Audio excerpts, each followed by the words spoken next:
Karnataka bank 100 ದ್ವಿತೀಯ ಸ್ಥಾಪನಾ ದಿನಾಚರಣೆ. ರಕ್ತದಾನ ಶಿಬಿರ ಯಶಸ್ವಿ. ಕರ್ನಾಟಕ ಬ್ಯಾಂಕ್ 100 ದ್ವಿತೀಯ ಸ್ಥಾಪನಾ ದಿನಾಚರಣೆಯ ಅಂಗವಾಗಿ ಕಲಬುರಗಿ ಪ್ರಾದೇಶಿಕ ಕಚೇರಿಯಲ್ಲಿ ಭವ್ಯ ರಕ್ತದಾನ ಶಿಬಿರವನ್ನು ಆಯೋಜಿಸಲಾಯಿತು.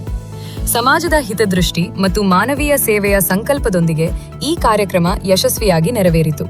ಪ್ರಾದೇಶಿಕ ಮುಖ್ಯಸ್ಥರಾದ ಶ್ರೀ ನಾಗರಾಜನ ರೆಡ್ಡಿಯವರ ಪ್ರೇರಣೆಯಿಂದ ನಡೆದ ಈ ಶಿಬಿರದಲ್ಲಿ ಮುಖ್ಯ ವ್ಯವಸ್ಥಾಪಕರಾದ ಶ್ರೀ ಶಶಿಕಿರಣ್ ಡಿಆರ್ಎಚ್, ಶ್ರೀ ಸೋಮಶೇಖರ ಜಿ ಹಾಗೂ ಶ್ರೀ ಮಂಜುನಾಥ್ ಟಿಕೆ ಉಪಸ್ಥಿತರಿದ್ದು ರಕ್ತದಾನದ ಮಹತ್ವವನ್ನು ವಿವರಿಸಿದರು. ರಕ್ತದಾನವು ಜೀವದಾನ ಎಂಬ ಸಂದೇಶ ಸಾರುತ್ತಾ ಸಿಬ್ಬಂದಿ ಹಾಗೂ ಗ್ರಾಹಕರಿಗೆ ಪ್ರೇರಣೆ ನೀಡಿದರು.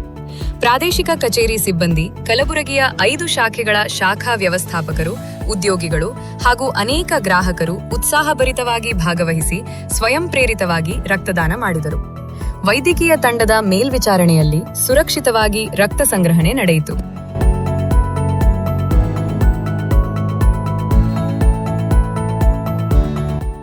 ಈ ಶಿಬಿರದಲ್ಲಿ ಜೇಮ್ಸ್ ಆಸ್ಪತ್ರೆಯ ರಕ್ತ ಕೇಂದ್ರದ ವೈದ್ಯರು ಮತ್ತು ಸಿಬ್ಬಂದಿ ಪಾಲ್ಗೊಂಡು ರಕ್ತ ಸಂಗ್ರಹ ಕಾರ್ಯವನ್ನು ಯಶಸ್ವಿಯಾಗಿ ನಿರ್ವಹಿಸಿದರು.